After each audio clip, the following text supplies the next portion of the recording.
Então, a classe de benzodiazepínicos, para começar, a gente vai entender o que eles são e quando você usa. Eles são usados para o tratamento de ansiedade, então, eles têm essa redução da ansiedade por conta da potenciação seletiva de transmissão GABAérgica nos neurônios. Então, eles conseguem fazer essa redução de ansiedade. Eles têm efeito hipnótico e sedativo, então todos os benzodiazepínicos têm efeito de sedação. E alguns conseguem produzir esse efeito hipnótico, que é o efeito hipnótico é o sono produzido de forma artificial. Eles causam amnésia, que é a amnésia anterógrada, que é uma perda temporária da memória com esses benzodiazepínicos, que é mediada pelos receptores GABA. E aí a capacidade de aprender e formar novas memórias também é reduzida. Eles têm efeito anticonvulsivante, que essa atividade ele é mediado pelo receptor alfa-1 do GABA, e eles também têm efeito de relaxamento muscular, só que em dose elevada. Então, ele diminui a espasticidade do músculo esquelético. E aí, ele causa esse relaxamento muscular, que ele se liga no receptor alfa-2 do GABA. O mecanismo de ação dele, como ele age? Ele se liga, o benzodiazepínico, ele se liga no receptor GABA, que é do tipo GABA-A, e aí ele aumenta a afinidade, então ele facilita a ligação do GABA com o receptor. Ou seja, ele não aumenta o GABA nem nada, ele só facilita a ligação do GABA. Então, a ligação do GABA é potencializada pelo benzodiazepínico. E aí o GABA se liga e aumenta a entrada de cloreto. Então, a entrada de cloreto causa hiperpolarização e aí diminui a despolarização, então reduz essa excitabilidade neuronal. Então, o benzodiazepínico apenas se liga e facilita a ligação com o GABA, só que ele não abre canal nenhum. E aí ele precisa que o GABA se ligue para fazer com que abra o canal e o cloreto entre. Então, ele apenas facilita essa ligação. Aí as subunidades, tem as subunidades alfa-1, alfa-2, alfa-3. Então, cada fármaco vai ter uma subunidade que ele vai se ligar. Então, o diazepam e o midazolam, eles se ligam nas todas as unidades, então do alfa-1 ao alfa-6, e os outros têm cada uma a sua unidade. O zolpidem, ele só se liga no alfa-1, então o efeito principal dele é o efeito hipnótico, e os outros, eles têm alguma subunidade a mais. Para começar, a gente vai falar de um medicamento que é um não benzodiazepínico, que é a buspirona.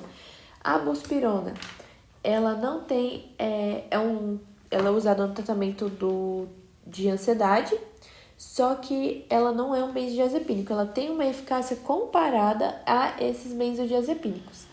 Só que o que acontece? Ele não tem atividade sedativa. Então, se perguntar para você um medicamento que não tem atividade sedativa, que é usado no tratamento de ansiedade, é a buspirona, que ela é da classe da azaspirona e ela não causa sedação. Então, ela trata a ansiedade sem sedar.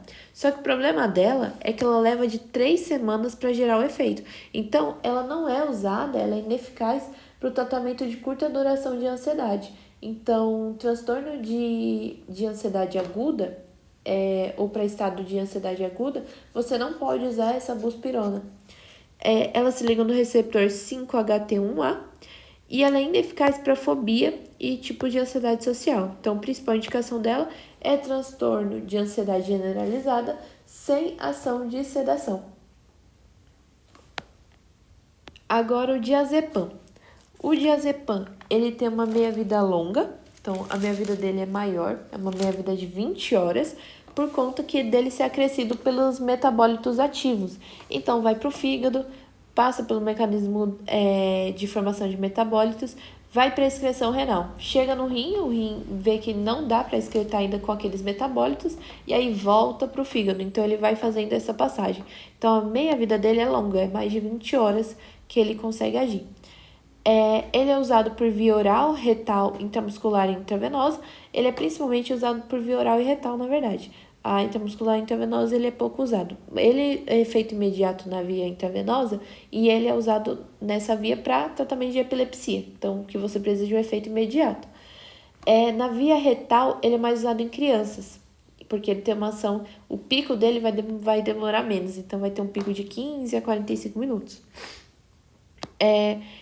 Ele leva de 30 a 200 horas para eliminar, justamente por esse mecanismo que eu falei, de passar pelo fígado, o fígado vê que não dá para metabolizar, e aí manda para o rim vê que não está tão metabolizado, manda para o fígado, então isso demora mais para metabolizar. O que acontece é que gera um efeito acumulativo, então você ainda tem metabólito ativo no organismo, toma mais diazepam, aumenta os metabólitos, então é um efeito acumulativo. Ele é usado para o tratamento de epilepsia, principalmente pela via intravenosa, as vias retal, oral, intramuscular e intravenosa ele é usado, e ele também é muito usado no tratamento de espasmos musculares e na espasticidade. Ele também reduz o risco de convulsão na abstinência de etanol. Então, ele é muito usado também no tratamento de esclerose e de paralisia cerebral. Então, esse é o diazepam. Agora, o alprazolam. O alprazolam ele tem uma média duração, então ele tem uma duração de 24 horas. O mecanismo hepático é de oxidação. Ele é usado no tratamento de ansiedade e tensão. Então, para tratar a ansiedade, você pode usar ele continuamente por 6 meses e o de tensão por 8 meses. Ele tem ação dopaminérgica. Então, ele tem essa ação dopaminérgica que também a curto prazo ele é usado para tratar depressão, então casos de sintomas depressivos, mas é a curto prazo. O cuidado que tem que ter com ele é porque ele é associado com álcool e com medicamentos como o Rivotril, ele consegue gerar parada, então ele gera parada cardíaca e parada cardiorrespiratória, por conta desse mecanismo de depressão do sistema nervoso. Ele é muito potente e ele é usado por via oral. Então, isso é o que precisa saber do alprazolam. Ele também, outra coisa que ele é também usado no transtorno de ansiedade e transtorno de crise do pânico. Então, nesses 2 transtornos, eles são os mais utilizados. O clonazepam ele é usado para tratar ansiedade e algumas síndromes. Ele ativa o sistema GABAérgico, que faz com que tenha relaxamento muscular, e também tem ação sedativa e anticonvulsivante. Só que você usa ele como anticonvulsivo em ocasiões, então para tratamento adjunto contra certos tipos de convulsão. Principal que você usa é o lorazepam e diazepam no controle de estado epilético. Então, o clonazepam ele não é tão usado. Você usa ele como anticonvulsivo em alguns tipos de convulsão e quando você não tem nem o disponível na sua rede o lorazepam e o diazepam. Ele causa esse relaxamento muscular, sua eliminação vai de 20 a 60 horas e, dependendo da idade, aumenta o tempo de meia-vida. Então, tem que tomar cuidado com isso, porque quanto mais velha a pessoa é, mais esse medicamento fica no sangue, então mais efeito acumulativo ele gera. Então, esse é o cuidado que tem que ter. Uso prolongado dele, ele não é para usar de forma muito prolongada, então tem que fazer o desmame. Em caso de intoxicação, ele é muito usado, então quando a pessoa tem tentativa de suicídio, ele é um dos medicamentos que é mais usado por conta dessa depressão também cardiorrespiratória que eles causam, esses benzodiazepínicos. Então, intoxicação, você tem que rapidamente usar o flumazenil, que a gente vai falar mais pra frente. O lorazepam agora. Lorazepam ele usa na ansiedade, crises epiléticas e crise do pânico. Na crise do pânico, ele é ainda melhor do que o alprazolam.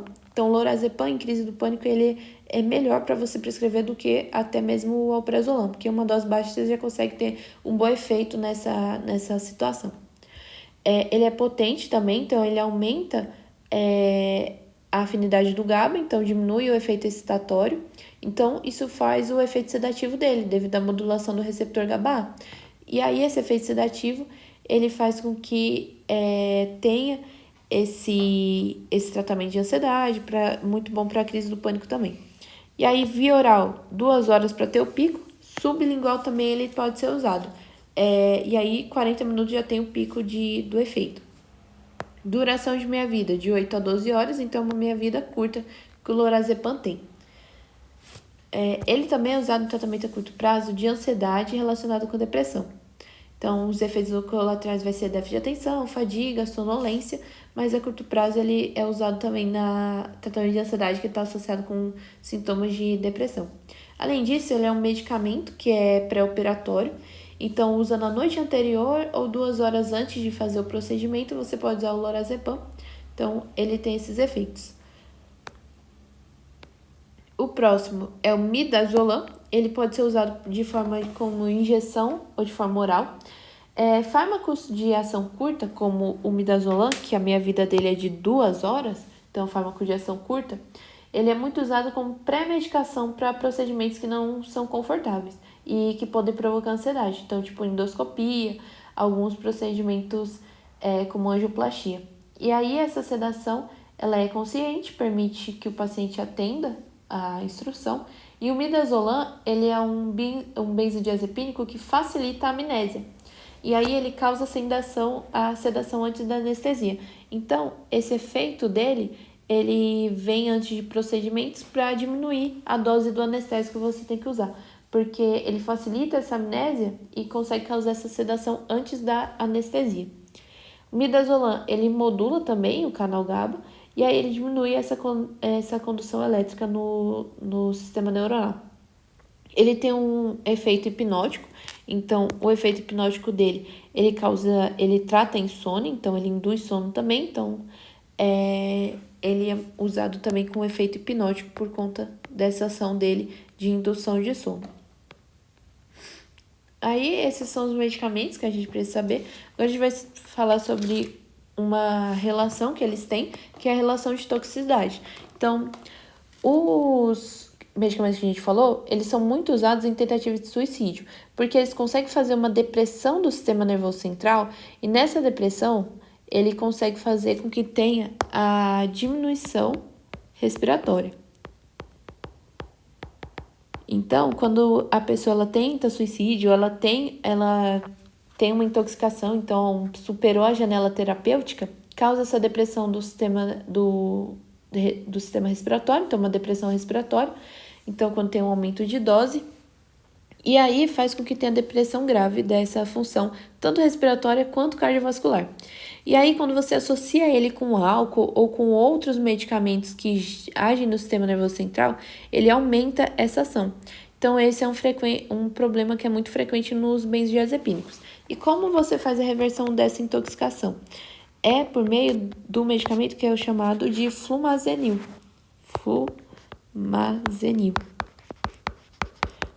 Então, esse é o medicamento que causa essa reversão. Então, quando o paciente chega com depressão respiratória, além de dar o suporte ventilatório, você tem que dar o flumazenil para reverter, porque ele é um antagonista competitivo dos benzodiazepínicos, e aí ele vai competir com eles pelo sítio de ligação. E aí ele consegue reverter a situação de intoxicação.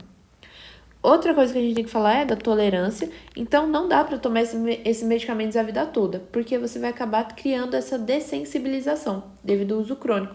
Então, esse mecanismo que ele age no GABA, ele não é bem explicado nos livros. Mas o que acontece com ele? O receptor ele vai acabar deixando de funcionar com o tempo.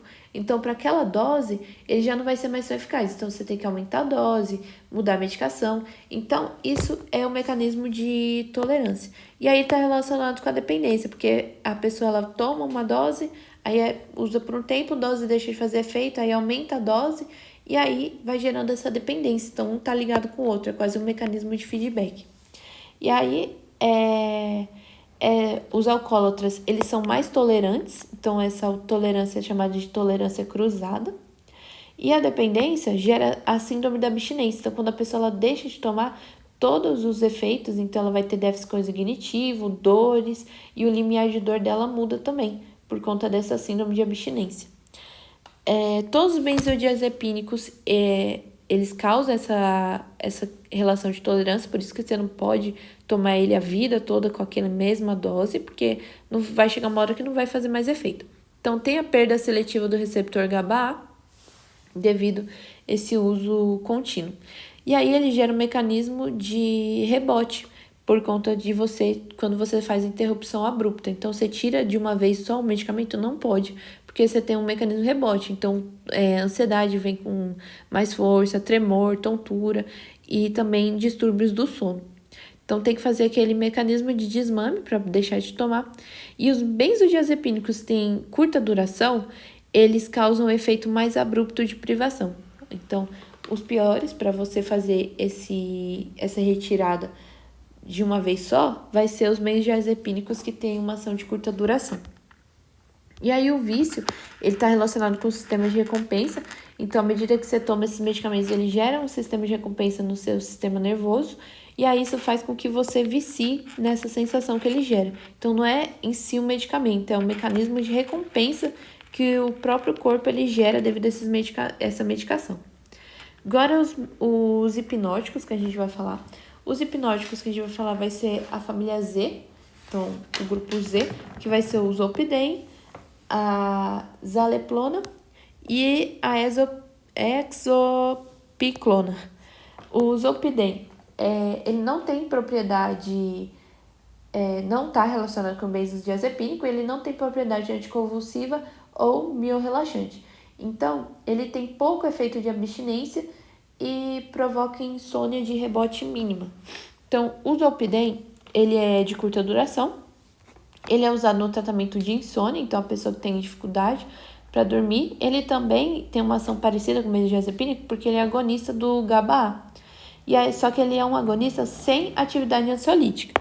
Então, do Zolpidem, tem que gravar isso, que ele não tem atividade ansiolítica. Então, sem atividade ansiolítica. O Zolpidem, ele é rapidamente absorvido no trato gastrointestinal e tem rápido início de ação e meia-vida curta. Então, cerca de 5 horas. Então, do Zolpidem, o que você precisa saber é basicamente isso. Ele tem essa relação com o receptor GABA e aí encurta o tempo de indução do sono. Então, a pessoa que tem dificuldade de dormir, ele está relacionado com isso. Só que ele gera alguns efeitos, que são alguns efeitos hipnóticos. Então, a pessoa ela tem uma dosagem alta também. Ela pode ter alguns problemas de localização e de concentração. Então, tem que tomar cuidado com a dose. A Zaleplona, ela é um hipnótico que não é benzodiazepínico, é muito parecido com o Zolpidem. Só que ela causa menos efeito residual na função psicomotora e cognitiva, quando você compara com o Zolpidem. E a meia-vida dela é de 1 hora. Já a última, ela é um hipnótico também não benzodiazepínico oral, que atua no receptor BZ1. E aí, ela também é usada para tratar insônia e pode ser usada por até 6 meses. O pico dela é de 1 hora, então demora 1 hora para fazer efeito. E o efeito adverso vai ser ansiedade, xerostomia, cefaleia, principal. Agora, o último é a Halmeteona, que é o agonista seletivo do subtipo de receptor do melatoninérgico, que é o MT1 e MT2. E ela é um hormônio que é secretado na glândula pineal, que regula o ciclo circadiano. Então, a Halmeteona é isso. E aí ela se liga nesses receptores da melatonina.